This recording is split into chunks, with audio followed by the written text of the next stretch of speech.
A lot of people, both in Beijing and Taipei, keep saying and keep wondering, why doesn't the United States take a more active role and mediate this process? Somehow, the PRC would like the U.S. to put more pressure on Taiwan. On the other hand, Chen Shui-bian's government now wants the U.S. to support them in various ways as they try to revise the Constitution. The U.S. simply doesn't want to get involved in this mediation. My belief as to why that is the case is the United States got burned once. In 1946 and 47, they sent General Marshall to China to mediate between the two sides of the Civil War. Both sides just used Marshall in every way they could for their own ends. And in the end, Marshall, recognizing how he was being used in this way, just told Truman, that's it, I'm coming out. There's no way you can solve this. This is a civil war that's out of our control. That's going to be the same thing if the United States tries to get involved between Taipei and Beijing. Each side will just whiplash the United States around, jerk the United States around. One side, then the other side. One side and the other side. That's already been going on. So the United States just doesn't want to get involved with this. They want to see the parties sit down and talk and do something. But the point is the United States has contributed greatly as to why these two sides will not talk with each other. So the United States also is in a dilemma. But the last thing they want to do is to repeat the mistake of the George Marshall mission. Their responsibility as Taiwanese Americans is to address to any U.S. presidential candidate to deal with the Taiwan problem in the way that they would like it to be dealt with. All these very unified Taiwanese American organizations, there are several, that is their ultimate end goal, right to your local Congress member to please deal with Taiwan. They're trying to push the United States to deal with the Taiwan problem in the quote-unquote green way. Exactly. Yeah. Why should the United States step in and deal with and try to promote Taiwan nationalism? Why should it? So do you feel that these methods will be effective? I hope not, because I don't want to see my country come in on one side or the other side. I would like to see the United States stay out of this and let the two sides work it out themselves. And that means sit down and negotiate a settlement. Not with the Chen Shui-bian administration, unless Chen Shui-bian turns around and becomes Richard Nixon. And I just do not think that Chen Shui-bian can bring himself around to do that. The simple reality is that Beijing leaders have one belief system. They see Taiwan as part of China. They see a history, a process of which that happened. To them, the Civil War never ended. It never ended. It's still going on.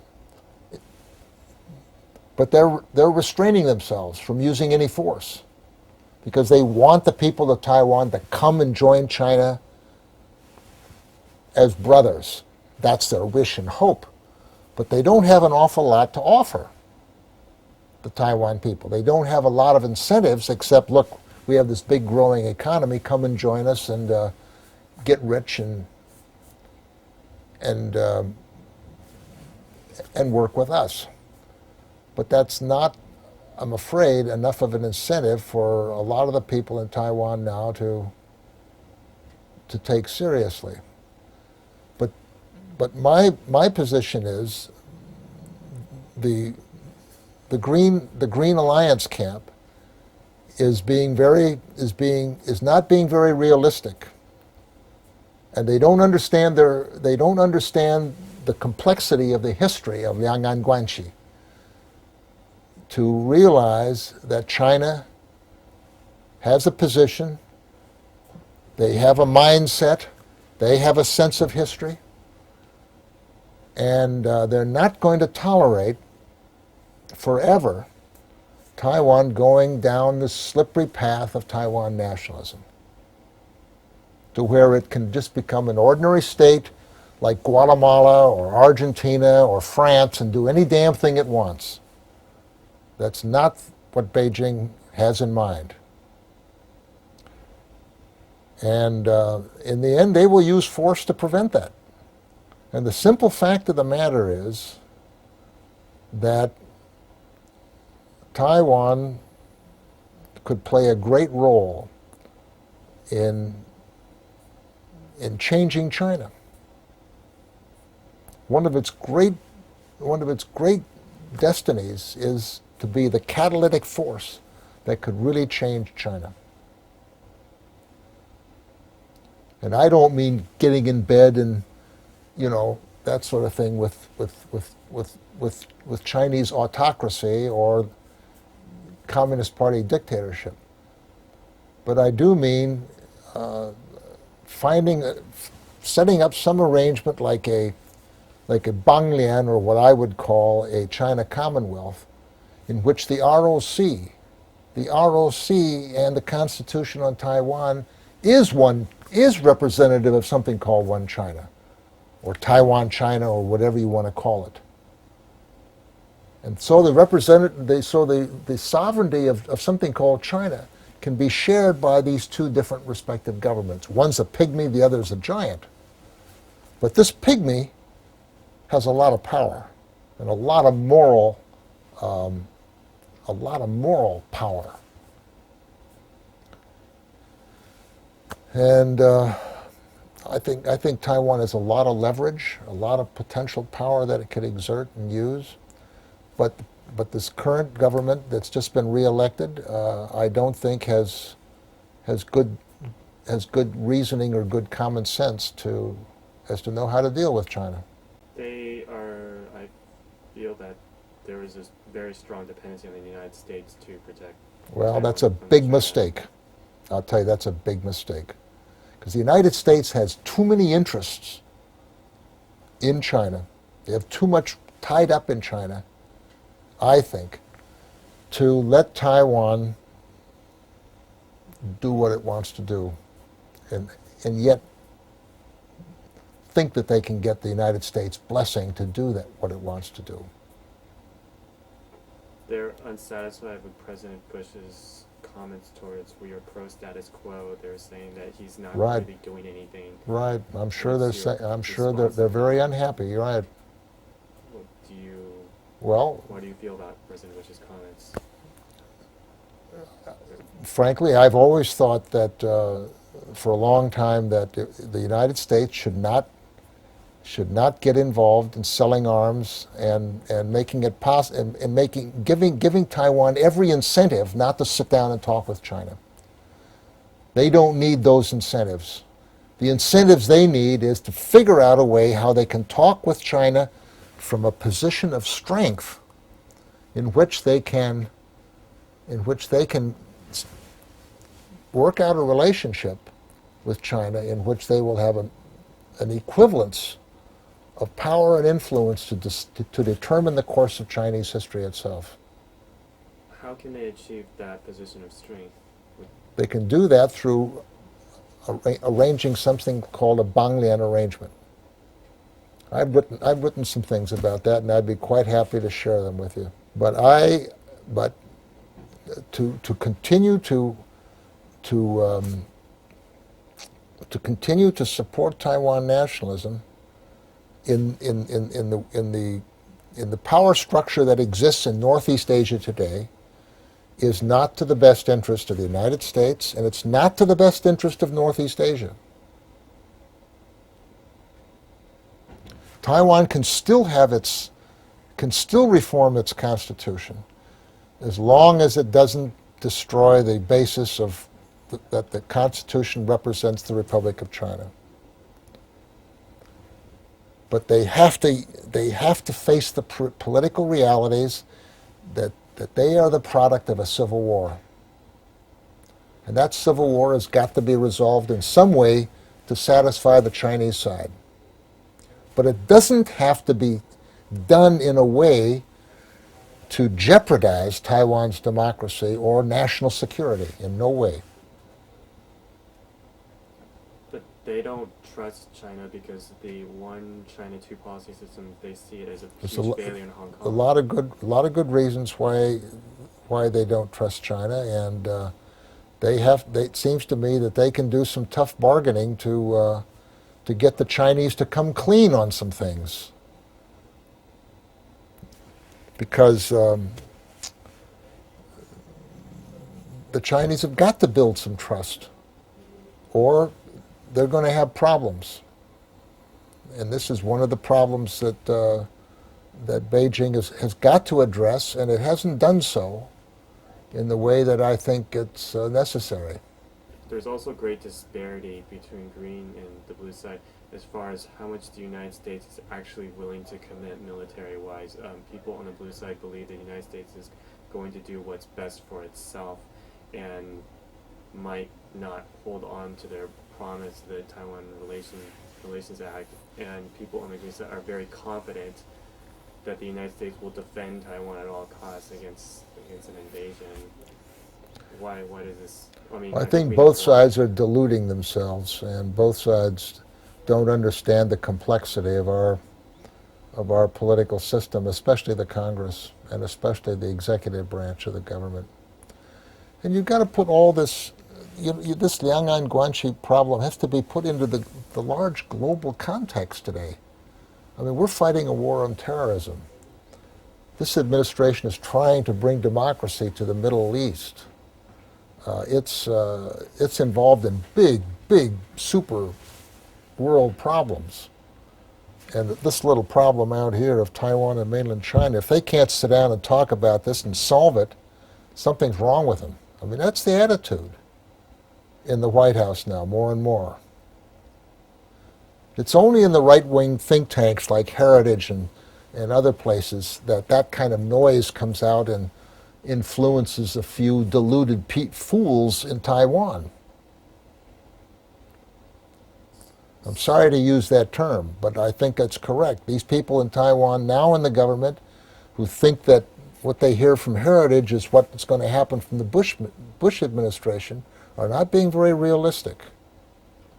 So the Bush administration is not going to gamble on this thing blowing up in its face in the Taiwan Strait. They want both sides to sit down and talk and resolve the problem themselves.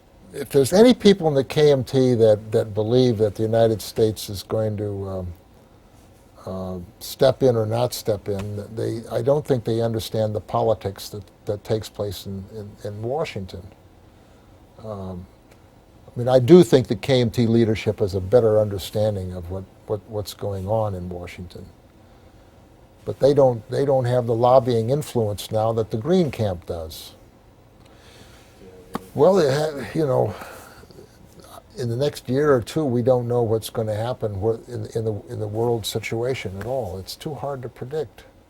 These questions are caught up with so much uncertainty that there's no way we can speculate.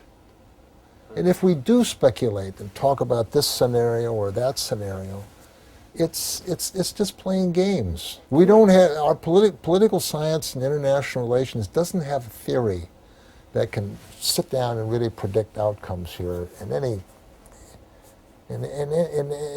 realistic,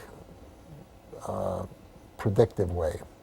Let's say in 2 years they decide to take Taiwan by force. It's difficult to predict what the U.S. would actually do. I wouldn't dare predict. I wouldn't dare predict. Because of the war in Iraq, they feel it's like they don't want the U.S. to fight wars or be militarily involved anywhere else in the world, sure. so that their military is available to protect Taiwan. Right, of course. Are you aware of this kind of mindset? I haven't heard it described quite the way you have, but I'm not surprised that they would think that way. I'm not surprised at all. I think China has a somewhat I think China realizes that the United States doesn't want to get involved in the Taiwan thing, and but they would, what they would like is for the United States not to sell any arms to Taiwan, because their position is that every time you sell arms, a little bit of arms to the to the ROC, that this just is one more piece of ammunition for why we can depend on America. And they don't think that promoting that shared feeling is good for getting a dialogue going across the Taiwan Straits. Because this just strengthens the hands of the incumbent administration, which is thinking only in terms of that future Taiwan nationalist road. But the United States is just recently, as I've read, sold the anti-missile. Well, yes, that's true, but I suspect that that's part of a pipeline back into the last 2 or 3 years of promises that has to be made. Now, whether they're going to do anything new beyond that could tip the balance in ways that Beijing may be very unhappy about. Beijing is not making a big noise about this current sales, because I think they fully recognize this is something that has been in, goes back to 3 or 4 years ago when Chen's administration started. Those things were negotiated back then.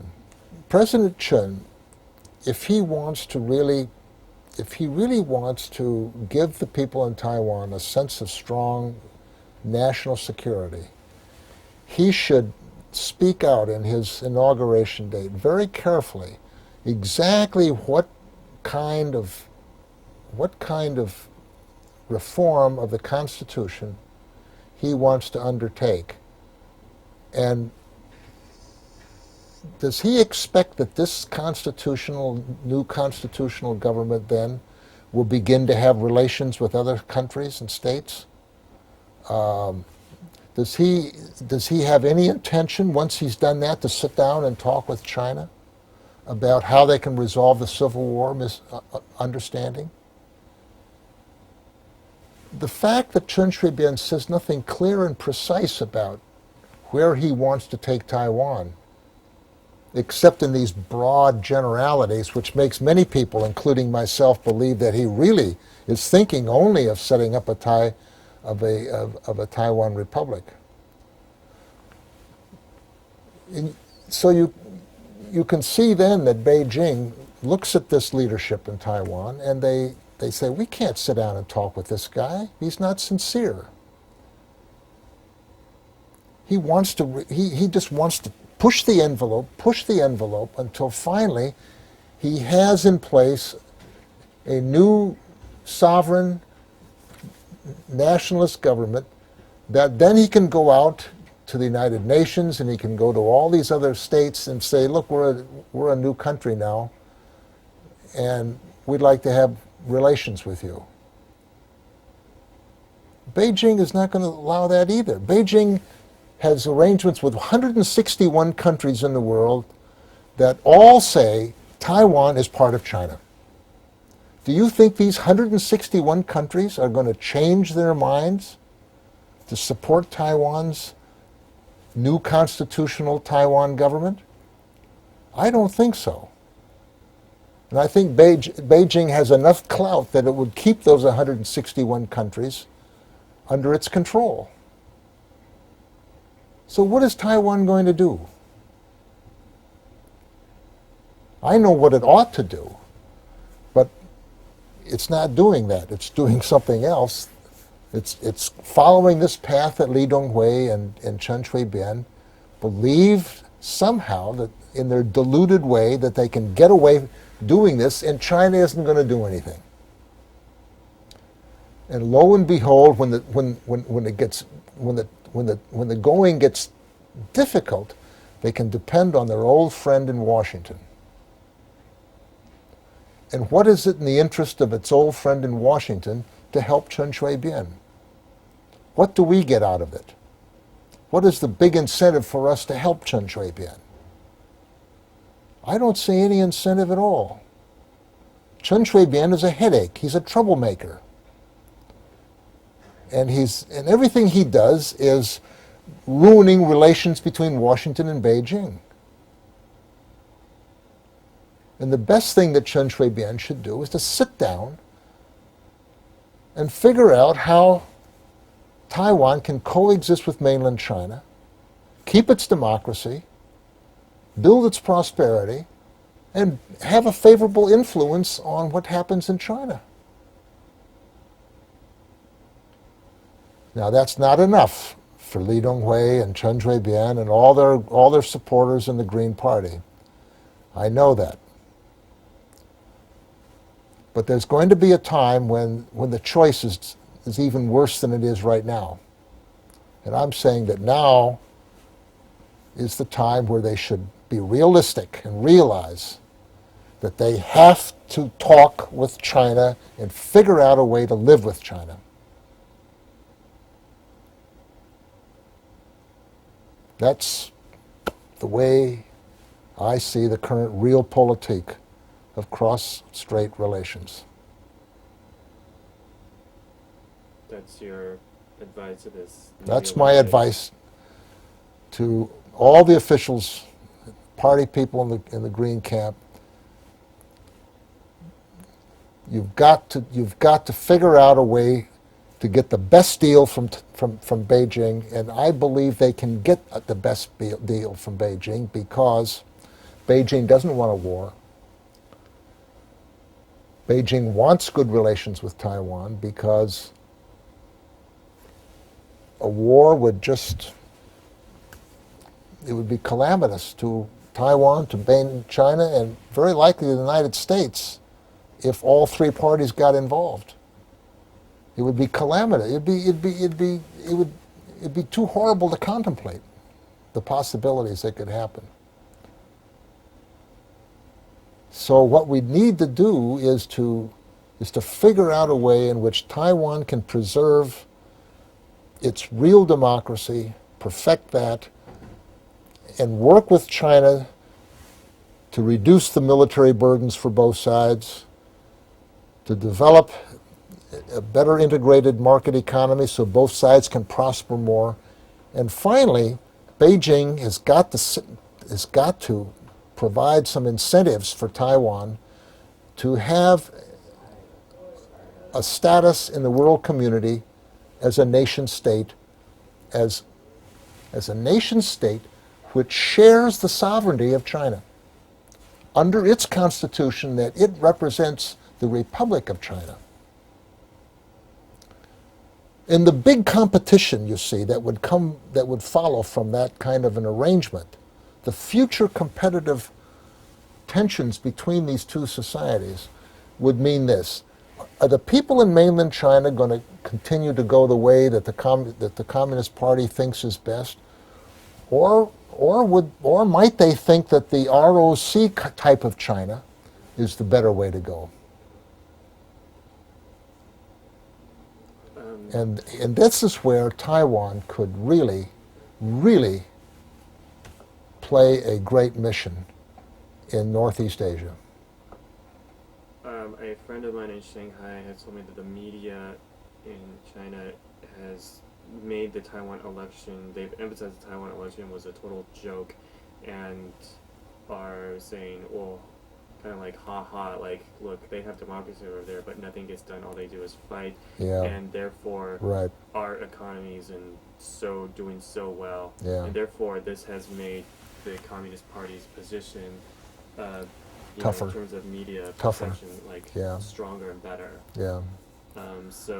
Well, I think they're deluding themselves a little bit too. I mean, it's true that this election had a lot of irregularities and was very weird, but we can't prove.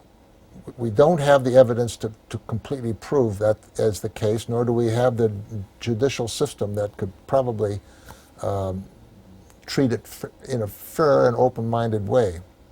But putting that aside, whether they think democracy is a joke or not, mainland China has more problems than they know how to deal with. And mainland China's problems are only going to get worse and worse. They're not going to get better. And mainland China is going to need Taiwan's help. And when they come around to realizing how Taiwan can be a big asset to them, and that time will come, they will look at Taiwan with far more respect and equality. And hopefully, hopefully both sides can take advantage of that. My response is, look, tell the Chinese to shove that one country, two systems up somewhere else. We're not interested. What we are interested in is a working cooperative relationship in which we share the sovereignty of China as equals, and in which we can work out agreements that we know will protect our interests, help your interests. That's the kind of counteroffer, the kind of sincerity that this new government, as of May 20th, should show Beijing. They can say, look, your one country, two systems in Hong Kong is not for us. We don't want it. Don't ever push it on us. What we do want is an arrangement with you where we can have some trust that you're not going to invade our national security and take advantage of us. And on the other hand, where we can work in a cooperative way to solve our mutual problems. Meanwhile, we'll keep the status quo, but we want to improve our democracy. So we may have to make some constitutional changes. Meanwhile, we want you to get rid of all those weapons over there. They're a big expense on you, and then that means we won't have to buy weapon systems ourselves. We're willing to integrate more our economies if you will set some laws up and back these laws up with some real self-interest and legitimacy. But finally, most important for we people on Taiwan is that we are representative of the Republic of China. We are a nation state in that way. We deserve to be in the United Nations. We deserve to be in international organizations, and we deserve to have some normal diplomatic relations with other countries. And we'll promise to work with you as sharing the sovereignty of China. But on the other hand, you've got to reciprocate and let us have that kind of access to the international community on a basis of equivalence. Now, those are the things that this government could say. And it makes damn good sense. And it's more than just preserving the status quo. It's guaranteeing Taiwan's national security will not be manipulated or taken advantage of. Now that would be my advice to Chen Shui-bian and to Li Tung-Hui if he was still around. In the next 4 years, do you think they would do anything like that? All I can do is hope and present this way of thinking that I've outlined to you in printed form and have it discussed and debated by people to see whether or not what I'm saying makes sense. I think it does make sense. And I think it's something that the Communist Party eventually would come around realizing this is the best deal they're going to get, short of tensions and going to war, if the present course is maintained. Do you think they'll realize this in the next 4 years, or will it take 10 to 15 It depends on Chen Shui-bian's behavior to a large extent, what he says. Chen Shui-bian has a moment now of being in the driver's seat. But he has to put forward something that's realistic to Beijing. And what they want to hear is quite simply this: the Civil War is not over. We're the government in the Constitution that represents the Republic of China. That's a fact. It's been a fact since 1948.